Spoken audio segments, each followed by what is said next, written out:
오늘 우리에게 주시는 하나님의 말씀은 시편 136편 말씀을 우리 한 절씩 교독하겠습니다.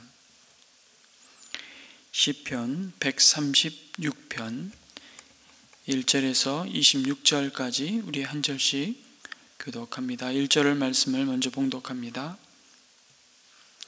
주님께 감사하여라. 그는 선하시며 그 인자하심이 영원하다. 모든 신들 가운데 가장 크신 하나님께 감사하여라. 그 인자하심이 영원하다. 모든 주 가운데 가장 크신 주님께 감사하여라. 그 인자하심이 영원하다. 홀로 큰 기적을 일으키신 분께 감사하여라. 그 인자하심이 영원하다. 지혜로 하늘을 만드신 분께 감사하여라. 그 인자하심이 영원하다. 물 위에 땅을 펴놓으신 분께 감사하여라. 그 인자하심이 영원하다. 큰 빛들을 지으신 분께 감사하여라. 그 인자하심이 영원하다. 낯을 다스릴 해를 지으신 분께 감사하여라. 그 인자하심이 영원하다. 밤을 다스릴 달과 별을 지으신 분께 감사하여라. 그 인자하심이 영원하다. 이집트의 마다들을 치신 분께 감사하여라. 그 인자하심이 영원하다. 이스라엘을 그들 가운데서 이끌어내신 분께 감사하여라. 그 인자하심이 영원하다. 이스라엘을 강한 손과 표심팔로 이끌어내신 분께 감사하여라. 그 인자하심이 영원하다. 홍해를 두 동강으로 가르신 분께 감사하여라. 그 인자하심이 영원하다. 이스라엘을 그 가운데로 지나가게 하신 분께 감사하여라. 그 인자하심이 영원하다. 바로와 그의 군대를 뒤흔들어서 홍해에 쓸어버리신 분께 감사하여라. 그 인자하심이 영원하다. 자기 백성을 광야에서 인도하여 주신 분께 감사하여라. 그 인자하심이 영원하다. 위대한 왕들을 치신 분께 감사하여라. 그 인자하심이 영원하다. 힘센 왕들을 죽이신 분께 감사하여라. 그 인자하심이 영원하다.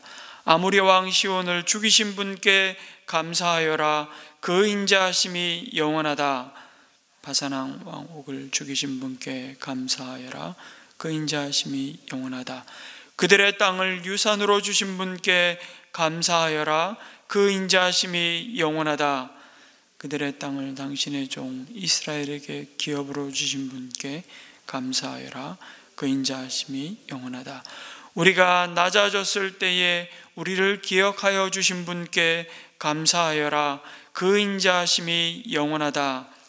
우리를 우리의 원수들에게서 건져주신 분께 감사하여라. 그 인자하심이 영원하다. 육신을 가진 모든 사람에게 먹거리를 주시는 분께 감사하여라. 그 인자하심이 영원하다. 하늘에 계시는 하나님께 감사하여라. 그 인자하심이 영원하다. 아멘. 방금 읽으신 시편 136편의 시인은 하나님께 감사하라고 명령하고 있습니다. 여기서 감사하라는 말은 더 정확하게 표현을 한다면 하나님을 하나님으로 인정하라는 의미입니다. 하나님이 누구이신지, 그리고 그가 어떤 일을 행하셨는지 그것도 공개적으로 인정하라는 의미를 담고 있습니다. 왜냐하면 하나님은 선하시며 그 인자하심이 영원하기 때문이라고 반복해서 노래하고 있죠. 사실은 이 시편은 성전에서 하나님을 예배할 때 제사장이 선포하고 백성들이 그 인자하심이 영원합니다라는 반응으로 대답하는 말씀입니다. 여러분, 오늘 이 아침도 우리 입술을 열어서 가장 먼저 들을 수 있는 찬양이 있다면 그것이 감사이기를 소망합니다. 그것은 감사의 이유가, 우리가 올려드릴 그 감사의 근거가 감사의 조건이 나에게 있는 것이 아니라, 혹은 나를 둘러싼 상황에 있는 것이 아니라 언제나 오르시며 영원히 변함없으신 인자하심으로 자기 백성을 사랑하시는 그 하나님의 성품에 있기 때문입니다. 잘 아시는 대로 하나님의 인자하심, 이 인자라는 단어는 헤세드를 번역한 말입니다.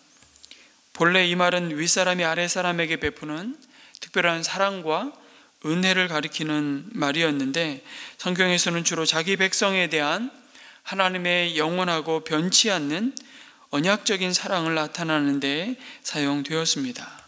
헤세드. 그리고 하나님은 그 사랑을 예수 그리스도의 십자가로 다 이루시고 부활하심으로 영원한 생명으로 그 사랑을 확증하여 주셨습니다.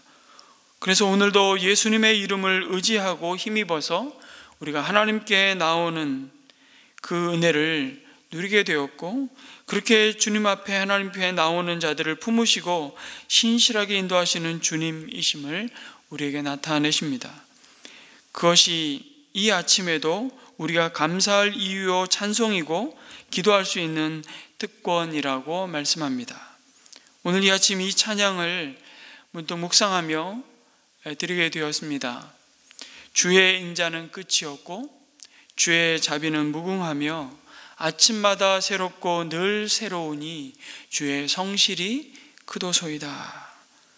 성실하신 주님, 이 감사의 찬양으로 오늘 이 아침 주님께 나아가시기를 축복합니다.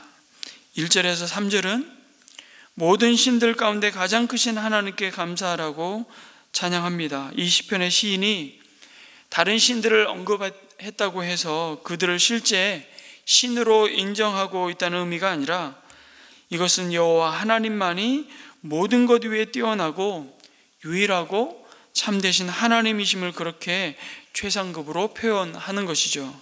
하나님 외에는 감사와 찬양받으실 대상이 없음을 노래하고 있습니다. 이어지는 4절에서 그리고 25절까지 길게 감사로 찬양해야 할 구체적인 이유를 하나하나 노래하고 있습니다. 주님의 백성들이 찬양해야 할 그 구체적인 이유들을 보면 4절에서 9절까지는 창조 속에 나타난 그 하나님의 사랑을 노래합니다. 지혜로 하늘을 만드시고 물 위에 땅을 펴 놓으시며 큰 빛들을 지으시고 해와 달과 별을 지으신 하나님께 감사하라고 노래합니다. 하나님이 지으신 만물을 바라보며 주님의 높고 위대하심을 우린 그래서 종종 이렇게 찬양합니다. 주 하나님 지으신 모든 세계 내 마음속에 그리어 볼 때 하늘의 별 울려 퍼지는 뇌성 주님의 권능 우주에 찾네. 주님의 높고 위대하심을 내 영혼이 찬양하네. 주님의 높고 위대하심을 내 영혼이 찬양하네. 그리고 이어지는 2절 가사에는 이렇게 되어 있죠. 숲속이나 험한 산골짜기에서 지저귀는 저 새소리들과 고요하게 흐르는 시냇물은 주님의 솜씨 노래하도다. 주님의 높고 위대하심을 내 영혼이 찬양하네. 그런데 여러분, 우리가 하나님이 만드신 피조세계를 보면서 참 많이 계절의 변화 속에서 감탄하지만 자연을 찬양하는 것이 아닙니다. 성경은 우리에게 땅과 하늘이 주님의 것이라고, 주님이 지으셨다고, 주님의 소유라고 가르칩니다. 그러나 만약 그것을 살짝 비틀어서 땅과 하늘이 곧 주님이다 라고 말하면 그것은 우상이 되고 맙니다. 그 자연을 통해서 오늘도 하나님 자신이 누구이신지를 말씀하시고 하나님 자신을 보여주시는 그 하나님을 찬양하는 것이죠. 만약 우리가 듣기만 한다면 하나님은 피조세계를 통해서 말씀하실 것입니다. 시편 기자는 하늘이 하나님의 영광을 선포하고 궁창이 그 손으로 하신 일을 나타낸다고 노래했습니다. 사도 바울도 창세로부터 그의 보이지 아니하는 것들, 곧 하나님의 영원하신 능력과 신성이 그 만드신 만물에 분명히 보여 알게 되나니라고 증거합니다. 여러분, 하늘의 가장 밝은 별들을 한번 생각해 보십시오. 수금지와 목토, 천해명, 금성, 목성, 화성, 토성 등의 행성들을 우리는 그 어느 별보다 밝은 빛으로 보고 있죠. 멀리 있어서 더 희미한 진짜 별들과 달리, 그런데 이 행성들은요, 자체적으로 빛을 내지 못합니다. 정확히 말하면 별은 아니에요. 별이 빛내는 그 빛을 반사하는 존재들이죠. 그 별들이 밝은 까닭은 태양을 반사하기 때문입니다. 마찬가지로 아름다운 달도 스스로 발광하지 못하고 단지 빛을 반사할 뿐입니다. 여러분, 단지 이렇게 표현하니까 반사가, 태양이 비춰주는 그 빛을 비추어 반사하는 그것이 시시한 일 같지만 사실은 굉장히 웅장한 현상이죠. 여러분, 달은 해를 영화롭게 하도록 지어졌습니다. 바로 그 일을 잘 수행하면 해의 영광을 달이 공유하는 것이죠. 그렇듯이 하나님은 우리가 하나님 자신을 즐거워하기를 원하셔서 자신의 영광으로 가득 찬 세상을 지으셨고, 그것들이 하나님을 가리켜 보이게 하셨습니다. 그 만물을 보며 하나님의 위대하심을 우리는 찬양하는 것이죠. 그런 점에서 모든 만물은 하나님의 선하심과 영광을 반사하는 우리에게 주신 귀한 선물입니다. 그 자연 만물을 바라보며 우린 누구를 기억하게 되어 있습니까? 하나님을 기억하게 되어 있는 것이죠. 그런데 사람들이 안타깝게도 하나님을 알되 하나님을 영화롭게도 아니하며 감사하지도 아니하고 피조물을 조물주보다 더 경배하고 섬긴다고 탄식합니다. 여러분, 달이 해 바로 앞으로 지나가면 그것을 우리 뭐라 그러죠? 일식이라고 얘기하죠. 그 순간 달은 어떻게 되나요? 본래의 모습대로 어두워집니다. 달이 해를 항상 가린다면 지구에는 빛이 없을 것입니다.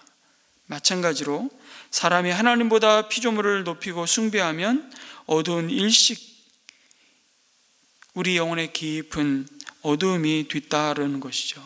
우리가 날마다 타락한 세상에서 보는 현상입니다. 그 타락의 결과로 사람 자신을 포함한 피조물을 창조주 하나님만이 앉으셔야 하는 그 지위로 자꾸 그 자리를 바꾸려 하고 그 자리로 높아지려고 하는 것입니다. 그것이 바로 우상 숭배 아니겠습니까? 피조물을 하나님의 영광을 반사하고 드러내야 할 도구요 통로로 보지 않고 그것을 복의 근원으로 보기 시작할 때 그 자체는 선한 것일지라도 하나님이 계셔야 할 가장 높은 자리를 그 피조물에 내주는 순간 그것은 더는 선하지 못한 것이 되고 마는 것입니다. 피조물이 하나님 아래에 머무는 한, 그리고 그것을 통해서 우리에게 주시는 기쁨과 만족과 복을 주시는 하나님께 우리가 여전히 감사하는 한 그것은 그분의 자리를 넘볼 수 없게 될 것입니다. 그러나 그것이 하나님보다 우위를 차지하면 우상으로 변합니다. 그것이 얼마나 가치 있든지 가치가 없든지 그때는 내 생각을 속히 돌이키고 그것을 제자리에 돌려놓아야 합니다. 우리는 피조 세계를 보면서 하나님의 아름다움을 생각하죠. 그리고 동시에 하나님의 능력과 심판도 생각합니다. 땅을 참 비옥하게 하는 비가 한여름 열대성 태풍이 되어 해안을 쑥대밭으로 만들 수 있는 것도 그래서 놀랄 일이 아닙니다. 오늘 지금 계절의 봄날의 그 채소를 살찌우는 그 비와 태양이 여름철 미약한 식물을 살라버릴 수 있다는 사실을 우린 경험합니다. 그럼에도 그 속에서 하나님의 형상을 따라 지으신 그 사람을 여전히 영원한 긍휼과 사랑으로 품으시는 하나님께 감사하지 않을 수 없습니다. 또 오늘 시편의 시인은 10절에서 24절까지 더 놀라운 하나님의 헤세드, 하나님의 사랑을 감사하고 있는데요, 그것은 하나님의 구원하여 주심에 감사하라는 내용입니다. 종살이하던 이집트에서 하나님이 강한 손과 펴신 팔로 구원하시고 홍해를 두동강으로 가르셔서 마른 땅으로 건너게 하시며 메마른 광야에서 길이 되어 인도하여 주신 그 하나님께 감사하라고 명령합니다. 그리고 이스라엘을 대적하던 힘센 왕들을 죽이시고 그들의 위협으로부터 언약의 백성을 지키셨던 하나님께 감사하라고 말합니다. 그런데 실제로 여러분, 이스라엘 백성이 그 상황 가운데 있을 때에는 어떠했습니까? 감사하기는커녕 끊임없이 불평하고 원망하고 불순종으로 일관했습니다. 그 교만과 그 실패의 역사를 뒤안길 삼아서, 반면교사 삼아서 시인은 그 흑 역사를 반복하지 말라고 어쩌면 애타게 호소하고 있는 노래일 수 있습니다. 광야에서 여러분, 이스라엘 백성은 왜 원망하고 불평했을까요? 그들이 필요한 것을 하나님이 채워주시지 않아서였습니까? 아닙니다. 하나님은 그들에게 필요한 모든 것을 채워주셨습니다. 1년 365일 하루도 빼놓지 않고 40년 동안 그들의 손으로 수고하고 뿌린 씨앗이 없었음에도 불구하고 그들에게 필요한 일용할 양식을 내려주셨습니다. 그들은 먹을 것이 없어서 원망하고 불평했던 것이 아니라 그들이 먹고 싶은 것을 먹지 못했기 때문에 불평했던 것이죠. 고기가 먹고 싶다고 원망하는 이스라엘 백성에게 사실은 하나님이 분노하셔서 어디 한번 실컷 먹어봐라 하며 보내주신 것이 메추라기였습니다. 메추라기는 그 이후 40년 동안 내린 고기가 아니었고요, 한 달 동안 내렸습니다. 그리고 만나로 그들을 먹이셨고 이집트에서 이미 그들에게 먹거리로 준비하신 양을 통해서 그들은 많은 것을 끊임없이 공급받았습니다. 그 메추라기를 먹은 사람들은 어떻게 되었습니까? 메추라기를 먹고 죽었습니다. 욕심을 부리다 죽은 것이죠. 그들이 묻힌 곳의 이름을 이렇게 아예 명시해 주셨습니다. 기브롯 핫다와, 번역하면 탐욕의 무덤이라는 뜻입니다. 그들이 죽은 것은 물이 없어서가 아니었습니다. 양식이 없어서가 아니었습니다. 감사를 잃어버린 탐욕 때문이었습니다. 광야에서는 여러분, 만나만으로도 감사해야 하는데, 애굽이 그립다, 파, 부추, 마늘이 먹고 싶다고 불평하고 원망하다가 광야에 묻힌 것입니다. 여러분, 광야를 지날 때는 만나만 내려주셔도 감사해야 합니다. 그 광야를 지날 때는 일용할 양식만 있어도 감사해야 합니다. 창고에 모아놓은 것이 없다고 불평해서는 안 되죠. 여러분, 그래야 감사로 광야를 지난 자만이 광야와는 비교할 수 없는 풍요로운 하나님의 약속의 땅 가나안에서 더 많이 쌓아놓고 더 많은 복을 받기 위해 바알을 따라가고 풍요의 신을 섬기지 않을 수 있는 것입니다.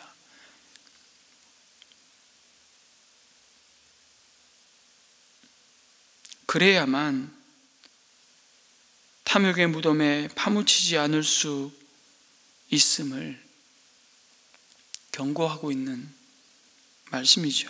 어떤 사람이 여러분 더 잘 살기 위해, 더 많이 모으기 위해, 더 많이 쌓아놓기에 더 나은 미래를 준비하기 위해 열심히 일했습니다. 그래서 더 잘 살게 되었습니다. 더 많이 모아놓기도 했습니다. 그런데 몸도 마음도 피곤하죠. 광야를 지나는 것처럼 힘듭니다. 항상 부족한 것처럼 느껴집니다. 만족이 없습니다. 미래가 두렵고 늘 불안합니다. 별로 행복하지 않습니다. 이 사람은 가나안에 사는 사람일까요? 광야에 사는 사람일까요?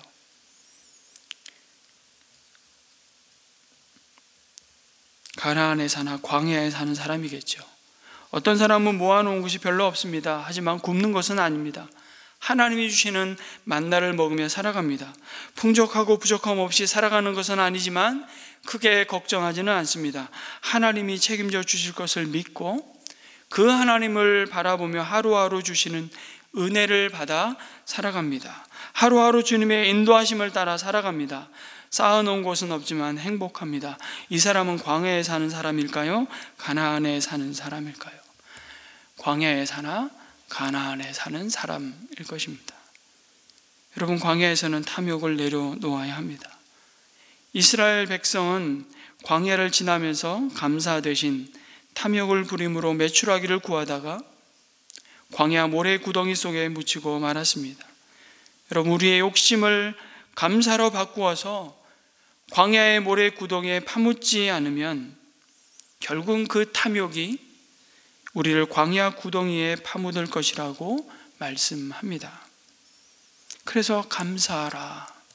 그 광야 속에서도 여전히 우리를 인도하시고 보호하시고 지키시는 그 하나님을 바라보며 감사하라. 여러분, 오늘의 시편 말씀은 육신을 가진 모든 사람에게 먹거리를 주시는 분께 감사하여라고 노래합니다. 왜냐하면 그 인자하심이 영원하기 때문이라고 고백합니다. 여러분, 오늘 우리가 드려야 할 감사의 찬송은 무엇입니까? 온 세상을 지으신 창조주 하나님의 놀라운 손길이, 그의 능력이 여전히 우리의 삶을 붙드시고 광야 같은 세상 속에서 친히 길이 되시고 보호하고 계심을 바라보며 감사할 수 있기를 축복합니다. 무엇보다 죄와 허물로 죽었던 우리를 그리스도 안에서 살리시고 오늘도 우리를 통해 구원의 역사를 이루어 가시는 복의 통로로 삼으시는 하나님께 감사할 수 있기를 축복합니다. 내일도 우리가 하나님의 하나님 되심을 인정하고 찬양하는 예배자로 우리가 나아갈 것입니다. 주의 날 하나님께 예배자로 나아갈 때 하나님이 우리 가운데 행하시고 나타내신 그 은혜를 기뻐하게 하여 주시옵소서. 그 하나님을 즐거워하게 하여 주시옵소서. 뿐만 아니라 이미 받은 그 은혜를 세어보며 감사함으로 나아가게 하여 주시옵소서. 내일 하나님 앞에 올려드릴 우리 주일의 예배를 위해서, 또 내일 유아 세례를 받게 되는 가정과 그 자녀를 주의 은혜 가운데 주님 축복하여 주시옵소서. 우리 내일의 예배 순서를 또 예배 주일을 섬기는 주의 종들 가운데 하나님이 주시는 참된 안식, 구원으로 말미암아 우리 가운데 이루신 구원의 영광을 즐거워하며 찬양하며 기뻐하는 복된 안식의 주일이 될 수 있도록 우리 함께 내일 주일 예배를 위해서도 함께 기도하시고 각자 가지고 나오신 기도 제목을 따라 기도하고 돌아가도록 하겠습니다. 기도하겠습니다.